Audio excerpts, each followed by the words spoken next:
Now let's look at, like, this is the time that you've put it down. And that first 6 months or so of withdrawals and trying to navigate life sober. Yeah, emotions. Yeah. Describe what that's like. Okay, so for me, my first, I think it was 5 days I was in detox. So the first 5 days in detox are pretty uncomfortable, but still they're medically managed, so they're not as uncomfortable as they could be. Right. Those are the worst days of withdrawals. If you go into a detox, they can manage your withdrawals for you and make it so it's not as bad. So you can kind of make it to the other side. Right. But when you come home, be prepared, because it's not going to be perfect. It's not going to be wonderful. It's not going to be great. It's going to suck. Yeah. You're clean and you can feel everything. People are going to be angry with you. You're not going to find forgiveness immediately after you get clean. Right. There are probably going to be people that won't talk to you for years because of things you did in active addiction. And you're just going to have to let it go. You really, in the first year at least, definitely, you need to focus on dealing with your emotions, feeling things over again, because let's face it, when you're high, you don't feel anything except the euphoria of the high. That basically replaces every emotion that you have. It makes it so you don't have to deal with life. You don't care about life. Right. So you need to learn how to feel again. You need to learn how to be a human being again. I know for me, I was pretty numb for 4 to 6 months. I just didn't feel much of anything. Oh, wow. Like, my brain wasn't really working because you're not producing dopamine the way you're supposed to. Right. So everything has to repair itself. Your brain has to repair itself. And that takes time. It's not going to happen in a couple months. Right. It's not going to happen in a couple of days, months, weeks. It's going to take a while. There's even some science that states, depending on the drug you use and depending on how much you use and for how long you use, it can actually take your brain up to 10 years to reestablish its baseline chemicals. It doesn't surprise me. Yeah. 10 years. Because there's some statistics out there that show you that people will get to, and this is the scary part coming up, people will get to about 7 years clean. And for some reason, that 7-year mark is very tricky for addicts in recovery. So there's something about that 7 years that a lot of people relapse right at that point. And I wonder if that has something to do with it. Maybe some kind of chemicals coming back online, and it's hard to deal with me. Right. I don't know. I'm getting there. I'm real close. But I'm not going to give up. So the first 6 months, you got to be taking care of you. You got to learn how to feel again. I don't actually, this is just my opinion, I don't recommend going out and getting a job right away. Right. If you are able to stay with somebody, if somebody's willing to let you kind of crash and take care of you and take care of business, which I was fortunate enough to have. I was very blessed in that respect. If you can do that, do that. Do not go trying to find a job in the first 6 months of your recovery. Because, one, it's stressful. Oh, yeah. It's very stressful. Yeah. Two, you rarely haven't figured out what to tell people.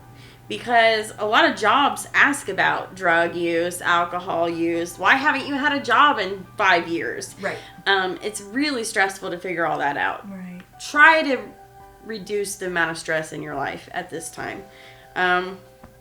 Worry about the job thing later. I mean, it's not going to happen overnight. I just know for me, it took, I think about 6 months in, I was living with my parents, and my stepmom looked over at me one day and she said, "There you are." And it was like this revelation that she had been missing me, and she finally saw me for the first time in a long time. Oh, wow. She saw the real me. And it took about 6 months for that to happen. And I was about 7 months clean when I got a job. I started working again. But it took a good year for me to feel like I felt kind of normal. until that time, like I said, for about 6 months I was numb. I didn't really feel much of anything, and I didn't feel like a real person. Right. If that makes sense. I just didn't feel like I was really thinking and taking everything in and feeling things the right way or the normal way. I didn't have a lot of energy. But after I made it past that mark, I really started to notice that I was interacting more with my family more regularly and having more normal conversations. And I finally felt like I wanted to go get a job as opposed to I just want to lay here all day and not do anything. Right. Which made everybody unhappy. So... Welcome to life. Yeah, don't expect miracles because you're not going to get them, and people aren't going to forgive you immediately. Right.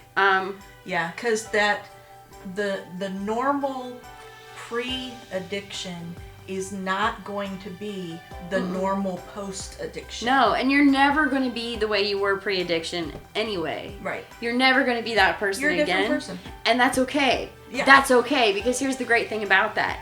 Everything you've gone through in addiction, every experience you've had, and then getting clean, and all of those experiences are going to make you into this incredible human being who can relate to so many people. And your story is going to help somebody else. You're going to be better post-addiction than what you ever were pre-addiction because you're a richer person. Right. You really are. Right.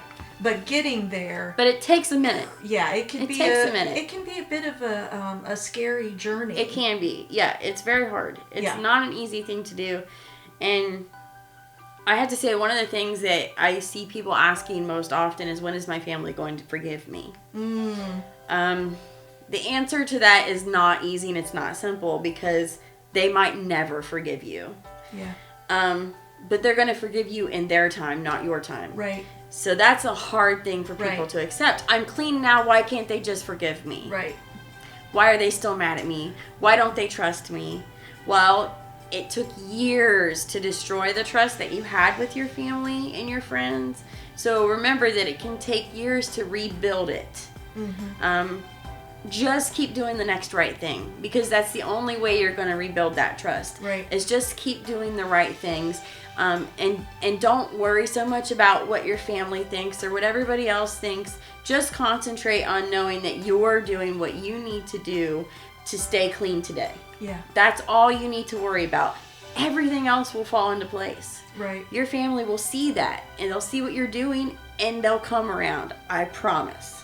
And you have to just be okay with that. Yes, you do. Because you can't change it. Right. Right. You have to let people be who they are and feel how they feel. Right. Their journey is their journey. And, you know, you made a very valid point, is that you as a human being, you're evolving, you're becoming a better version of you. Yeah. And that person is going to be able to relate to a lot of different people. Now, you have to remember that vicariously, your family members have gone through it too. Yes, absolutely. And they're learning how to be a better version of themselves. Right. Whether they really want to or not, they're going through it. And theirs may not be any more graceful than ours. Absolutely. We have to have some grace for them too. Yeah, absolutely. Absolutely.